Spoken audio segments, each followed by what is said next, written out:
Saúde para todos vocês, aqui na Web TV São Caetano, a TV que está junto com você, uma nova forma de fazer televisão e encarar a TV a sério. Estamos aqui em São Caetano, aqui em mais uma sexta-feira com todos vocês, para falar com vocês sobre os problemas médicos que acometem a nossa saúde e hoje, em especial, estamos aqui com o Dr. Roberto Rodrigues Júnior, intensivista, tá? Para falar com vocês sobre essa especialidade, tá? O que é o intensivismo? O que é uma unidade de terapia intensiva? O que é essa linha obscura dentro da medicina que se enclausura dentro dos hospitais? Qual a necessidade de tudo isso? Num bate-papo gostoso, onde você, internauta, vai tirar suas dúvidas com a gente através do nosso site, o www.webtvsaocaetano.com, no portal Contato, ou então pelo nosso Facebook. Mande suas perguntas, interaja com a gente e vamos conversar daqui para frente com vocês e com o nosso entrevistado aqui, um grande amigo, morador de São Caetano, nascido em São Caetano, Dr. Roberto Rodrigues Júnior. Muito boa noite, Roberto. Muito boa noite, Ângelo Pavim. Estamos aqui para falar sobre a terapia intensiva, né, e desmitificar esses mitos que algumas pessoas têm em relação ao serviço de UTI como um todo. Muito bom. Obrigado pela sua presença aqui, Roberto. E olha, sinta-se à vontade, a casa é sua e aqui o bate-papo é com os internautas que estão lá. Tá, okay. Eles vão mandar perguntas pra gente e vamos bater um papo, tá? E eles vão entender aquilo que a gente vai falar. Bom, vamos começar com isso. O que é o intensivista e onde é que ele se encaixa numa unidade de terapia intensiva? O que é também uma unidade de terapia intensiva? Tá, ok. O intensivista, o Ângelo Pavim, é o médico que toma conta da UTI, né? Ele faz parte de toda a programação da UTI. E qual que é a formação do médico intensivista? É um médico que tem que fazer pelo menos uma especialidade de clínica médica. A terapia intensiva, a UTI em geral, é uma coisa global, né? Que envolve várias cadeiras, uma cadeira multidisciplinar, né? Na UTI a gente tem o médico diarista, no caso o chefe da UTI, que é o médico titular.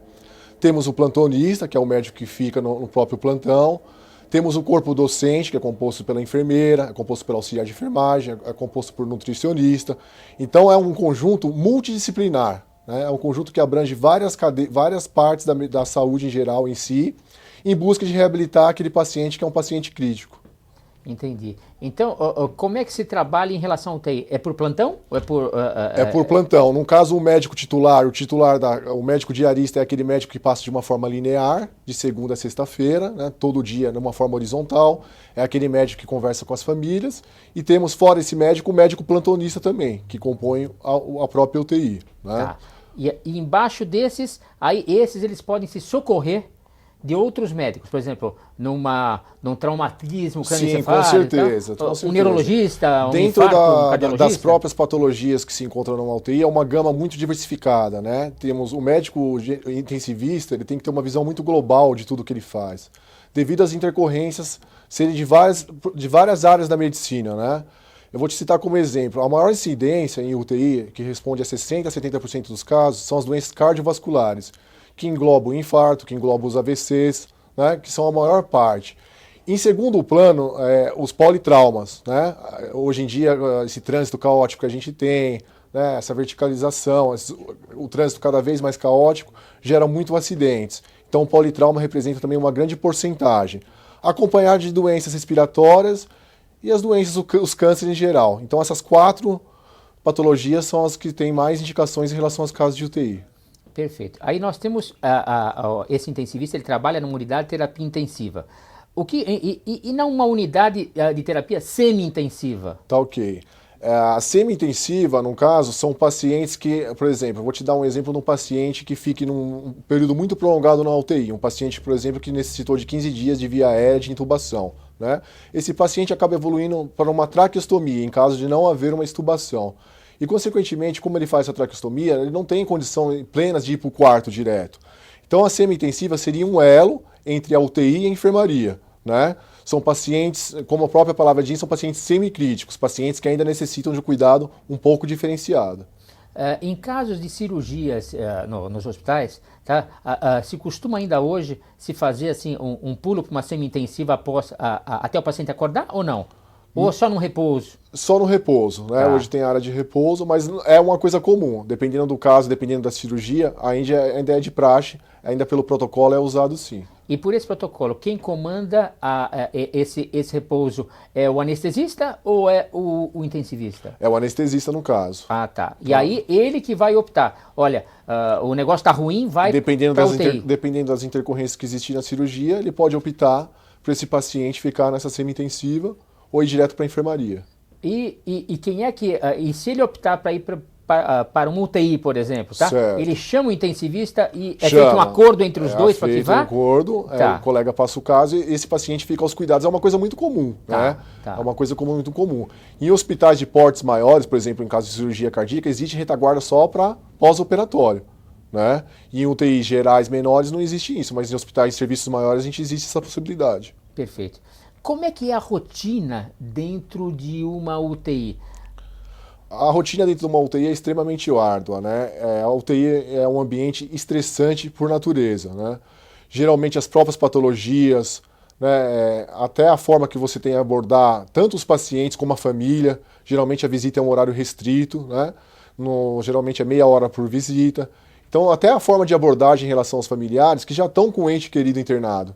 Então o médico, principalmente o diarista, o médico responsável pela UTI, ele tem que ter um vocabulário, né? Tem que saber dosar suas palavras, porque realmente a UTI é um ambiente extremamente estressante, né? A gente pode dizer dessa forma. É preconizado, isso pelo Ministério da Saúde, pela AMIB, que é a Associação Médica dos Intensivistas Brasileiros, que a cada 10 leitos seria um médico intensivista, né?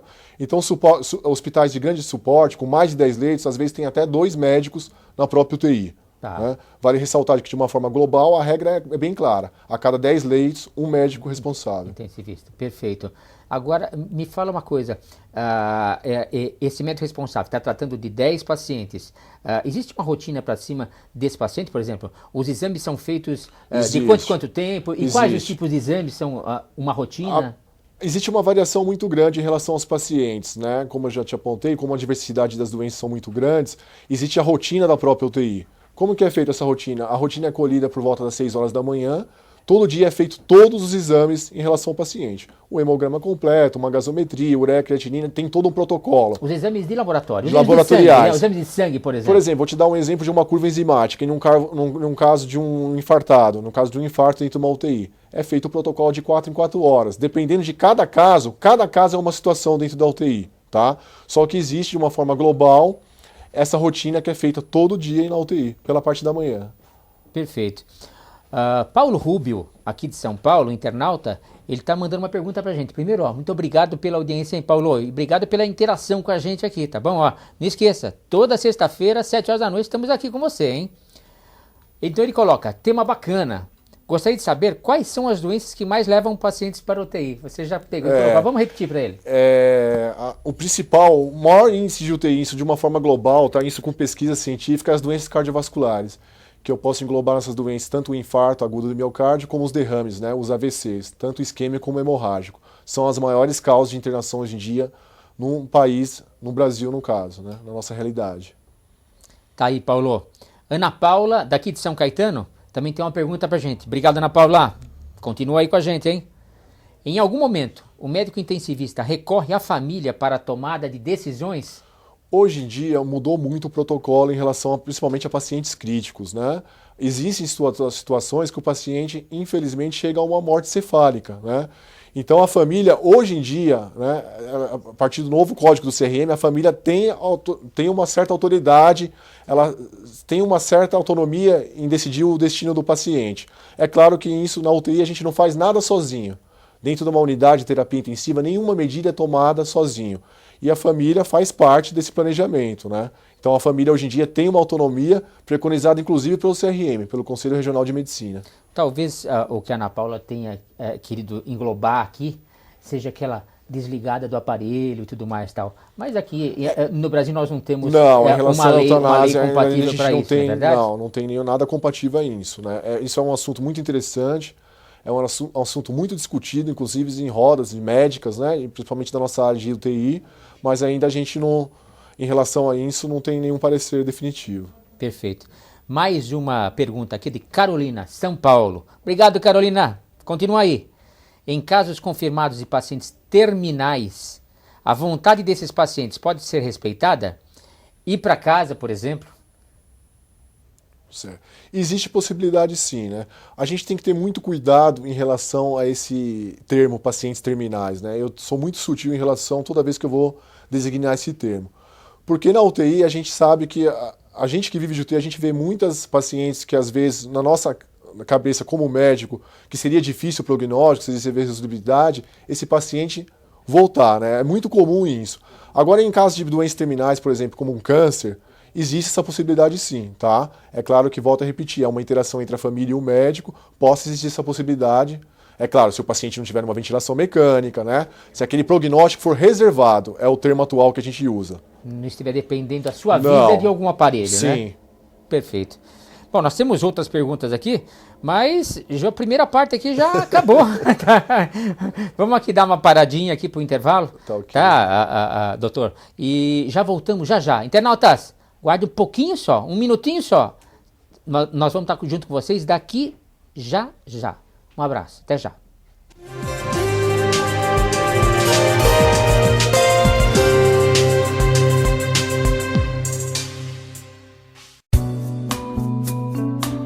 Na Santa Vaidade você encontra aromatizadores de ambiente e perfumes para o seu carro. São diversas fragrâncias produzidas com óleos naturais e com base na aromaterapia, além de uma linha completa de perfumes nacionais e importados. Você pode parcelar suas compras em até 4 vezes no cartão e tem convênio com a Aresme. Santa Vaidade, Rua Manuel Coelho, 346, Centro, São Caetano.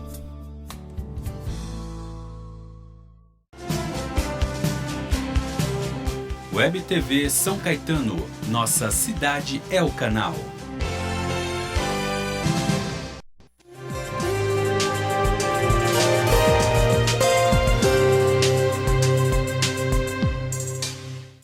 Olá, internautas, 1 minuto passou rapidinho, já estamos aqui de novo de volta na Web TV São Caetano, a TV que mais cresce com você, uma nova forma de fazer televisão, é uma nova forma de fazer televisão inteligente, tá?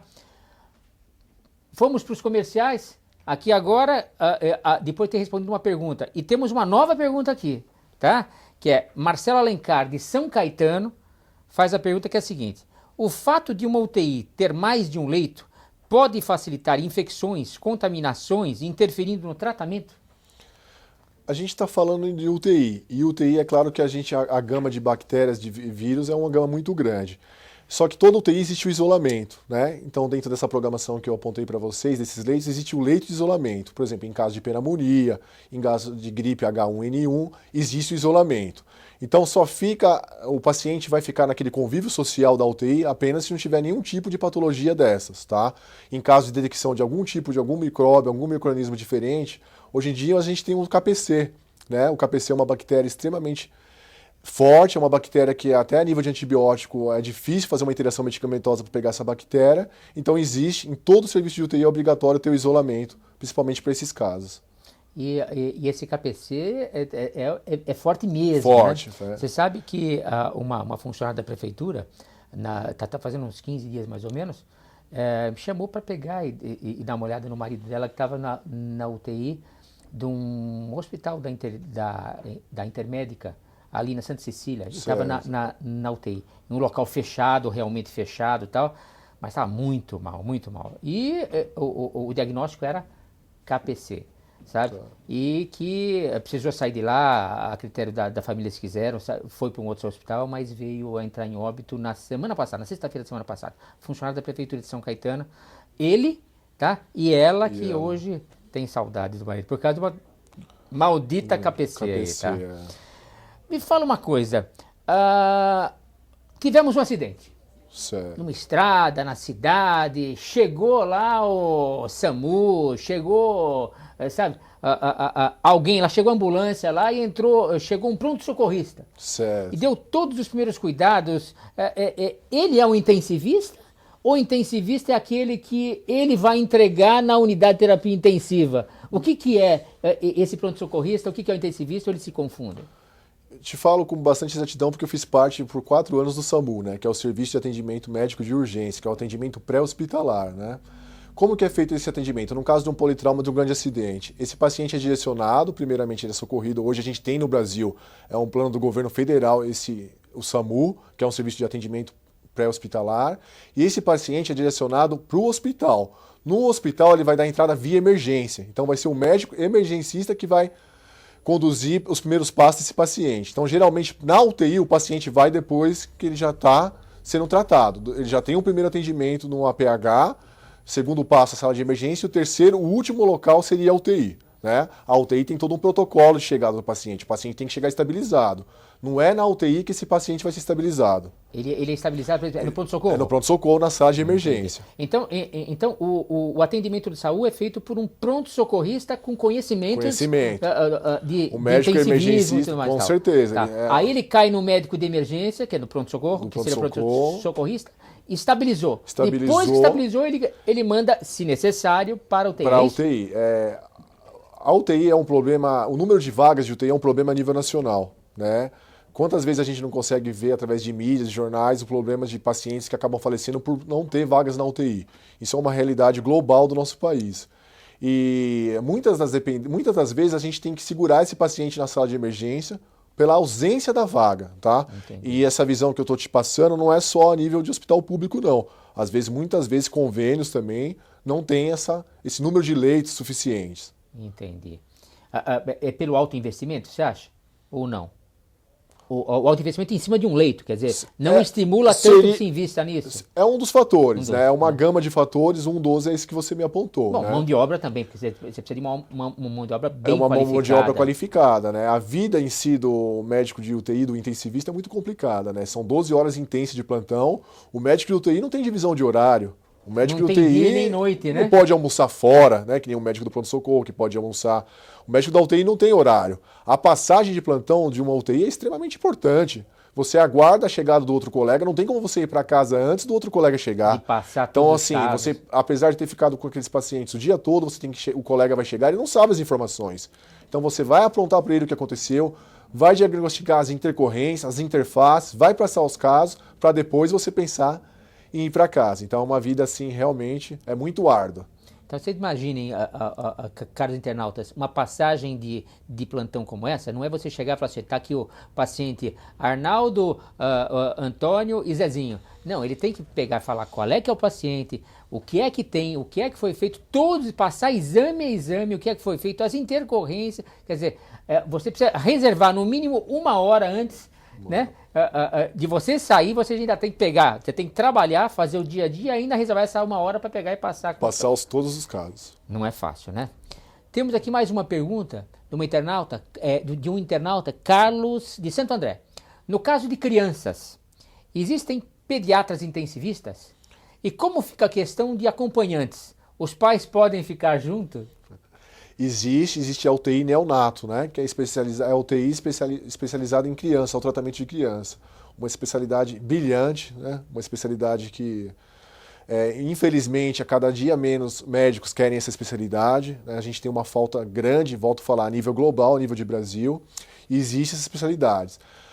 Na UTI neonato também não pode, né? O problema do acompanhante dentro da UTI é o risco de infecção, né? Você imagina uma UTI neonato, né? A criança, o recém-nascido, geralmente prematuro. Qualquer tipo de fluxo na UTI pode atrapalhar. Então, infelizmente, na UTI é bem sigilosa a visita. Não pode ter esse contato íntimo da mãe com o nenê. Entendi. Então, nós temos uma UTI neonatal. Tá? Então, neonatal é aquele que acabou de nascer, né? Certo. Tal. E temos a UTI geral, geral, do adulto. E esse meio? Uma criança de 5 anos, 6 anos, 7 anos, 10 anos, como é que a gente faz? Até, isso não é muito protocolo não existe muito regra de fato, mas até 7 anos, acima de 8 anos, ela já costuma ficar na adulto, tá? E abaixo? Abaixo é na neonato. Ah, UTI pediátrica. Tá. Então não é só aquela que nasceu não é só agora. O RN não, tá? Tem uma diversidade em relação à idade. Tá. Sabe que eu entrei na internet essa semana e estava vendo sobre a falta de médicos em relação ao Brasil todo, lógico, isso aí é o assunto número 1 hoje, né? Certo. Tá? Na importação de médicos e tudo mais e tal. E caí exatamente na falta de médicos no Nordeste, não é só lá não, tá? Em relação ao Paraná também, certo. muitos. Olha, eu peguei mais de umas 200 chamadas procurando médicos, pediatras, anestesistas e intensivistas em cidadezinhas pequenininhas, pagando altas somas, oferecendo 35, 40, 45 mil reais. Lógico, não estou falando o volume de trabalho que essa pessoa vai ter. Eu imagino, né, para se oferecer isso, o volume de trabalho deva ser enorme. E nós não temos isto. Por isso que eu estou traçando um paralelo aqui. Quer dizer, se falta um pediatra, imagina um intensivista. Se falta um clínico geral, imagina um especialista em neonatal, um pediatra neonatal. Quer dizer, é difícil, né? Difícil, é complicado. Longe dos grandes centros, nas cidades do interior, é complicadíssimo, né? E existe, assim, ficam nas salas de emergência mesmo. Os pacientes ficam entubados em ventilação mecânica em salas de emergência, porque às vezes não tem um recurso, a cidade não tem o centro de UTI, tá? Ou às vezes quando é um paciente mais grave, infelizmente os pacientes de UTI são pacientes graves. Esse paciente acaba não aguentando esse trajeto, né? Toda essa logística, é bem complicado. Eu sou formado há mais de 33 anos. E há 33 anos atrás, o respirador que era o melhor na época, ele chamava-se Bird, pássaro, né? Porque ele dava um sopro de vida às pessoas. E nós nem ouvimos falar em computador, sabe? O computador da época era da classe COBOL, sabe? Aqueles computadores que ficavam em andares de prédios e tudo mais e tal. E hoje nós somos sabedores que para tudo você precisa de informática, né? Tudo. Os respiradores atuais você precisa programar e fazer e tal. Como é que é essa noção de informática? Existe essa cadeira hoje dentro da Faculdade de Medicina ou então da pós-graduação para você conhecer? Tudo? Existe cursos de pós-graduação, né? Claro que o médico de UTI tem que saber mexer no ventilador, mesmo ele tendo na sua equipe fisioterapeutas extremamente capacitados, que ajudam muito no nosso dia a dia. Mas hoje a tecnologia faz parte, né? Mesmo aqueles mais saudosistas que gostavam bastante do Bird, hoje em dia a gente tem ventiladores de última geração, né? A gente consegue fazer pressão intracraniana invasiva, tem temperatura, tem oximetria. E do próprio ventilador, né? Os mais modernos são máquinas aí que dão uma certa segurança pra gente. Vamos explicar um pouquinho para quem precisa de um ventilador. É mais ou menos o seguinte: o paciente, quando ele não está consciente, ou por algum motivo ele não está respirando certinho, então é passado uma canulazinha dentro da boca que chega aqui até perto dos pulmões. E esse ventilador é ligado a essa cânula para levar esse ar para os pulmões, senão a pessoa morre, tá? Bom, nós temos várias perguntas aqui, tá? Pelo menos 2, 4, 5 perguntas aqui. Vamos tentar ser, como nós temos pouco tempo agora, vamos tentar. Breve. Sofia Carvalho pergunta: quando o paciente não tem perspectiva de melhora, qual a atitude tomada pelo médico? Obrigado, Sofia. Na UTI, é difícil a gente falar em não ter perspectiva, né? É um ambiente pesado, é um ambiente estressante. O médico da UTI geralmente gosta muito do que faz, é uma área muito árdua.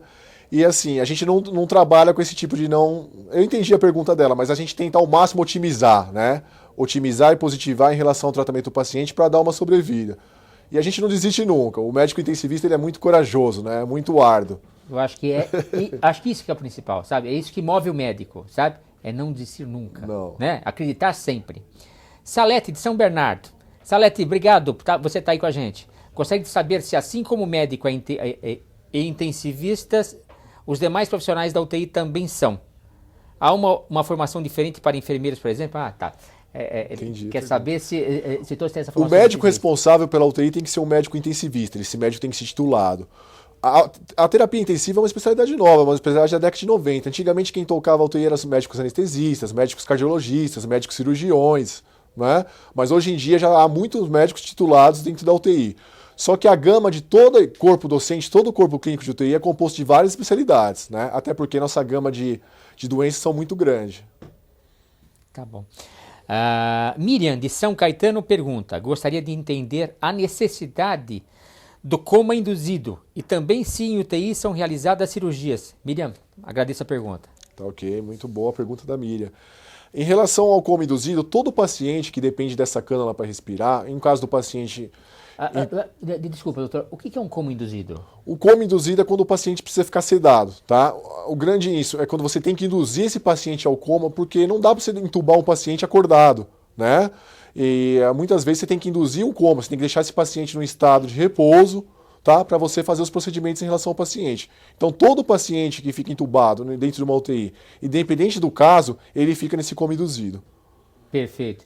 Então, nesse estado do coma induzido, e também sim, em UTI são realizadas cirurgias. São pequenos procedimentos, tá? Não são cirurgias grandes, até porque pelo fato da UTI ser um ambiente contaminado. Mas uma traqueostomia, um dreno de tórax, uma passagem no acesso de um catéter central é feito dentro da própria UTI. Perfeito. Hemodiálise? Hemodiálise, com certeza. Também, né? Dá uma sobrevida muito grande em relação aos pacientes. Ana Maria, aqui de São Caetano, pergunta: o médico do SAMU passa as informações para o intensivista? Dá tempo de explicar? Dá tempo sim. É muito importante, né? É importante porque o médico do SAMU é o primeiro a ver o paciente, né? Então existe todo um trâmite. Esse médico do SAMU vai fazer o atendimento. Quando ele chegar no pronto-socorro, ele vai passar o caso para o médico emergencista, né? Muitas vezes esse paciente chega pronto, muitas vezes não dá para esperar, né? Esse paciente chega para o médico da emergência já pronto, às vezes até entubado. Perfeito. Obrigado, hein, Ana Maria.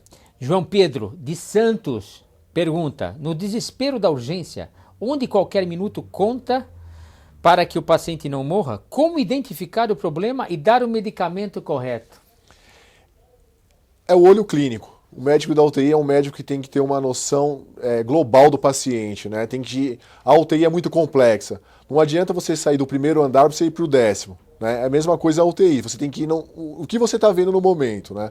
E a questão do tempo na UTI, a gente trabalha com o tempo inteiro. Né? O tempo é extremamente importante. 1 minuto é vida. Só para vocês terem uma ideia a nível de curiosidade, a cada 1 minuto que o paciente fica em uma parada cardiorrespiratória, diminui 10% a chance de vida dele. Olha só. Então tem que salvar esse tem cara que salvar. rápido. Ou então 1 minuto sequelas haverão. Haverão. Com Perfeito. certeza haverão. Doutor Roberto, tudo que é bom acaba rápido. Hoje o tempo passou, olha, para todos os internautas, nós temos várias perguntas ainda aqui, mas para todos os internautas que nós não conseguimos colocar as perguntas no ar, nós vamos responder via internet. Aguardem aí, tá certo? Nós temos aqui toda a checagem de vocês e vamos mandar a resposta a vocês. É um compromisso nosso da Web TV São Caetano e do programa Saúde em Dia com todos vocês. Doutor Roberto, muito obrigado, tá? Pela o que o senhor nos brindou, sabe? Com todas essas informações importantíssimas, pela quantidade de perguntas. Deu para o senhor verificar a assiduidade aqui das pessoas e a curiosidade. E eu gostaria de já deixar no ar, sabe, um novo convite ao senhor, okay, porque a gente volte a conversar uma nova data que a nossa produção vai agendar. Pode ser? Ok, pode ser. Estamos de prontidão aí para tirar as dúvidas de todo mundo. Muito obrigado. O senhor gostaria de falar alguma coisa para os internautas? UTI é sinônimo de vida, né? Vamos tirar essa imagem de UTI obscura. Pelo contrário, a UTI salva, né? Caixa preta não, né? Não, a UTI pelo contrário. Muita gente acha que UTI é sinal de... Não é não, UTI é sinal de vida. Sempre lutando pela vida. Obrigado, doutor Roberto. Um abraço. Obrigado, internautas. Muito obrigado. Bom final de semana para todos vocês, tá? Um ótimo final de semana, mas muito bom para todos vocês. E até sexta-feira que vem, às 7 horas da noite, no programa Saúde em Dia. Nós, eu, doutor Ângelo Pavim, e você, na Web TV São Caetano. Um abraço, olá!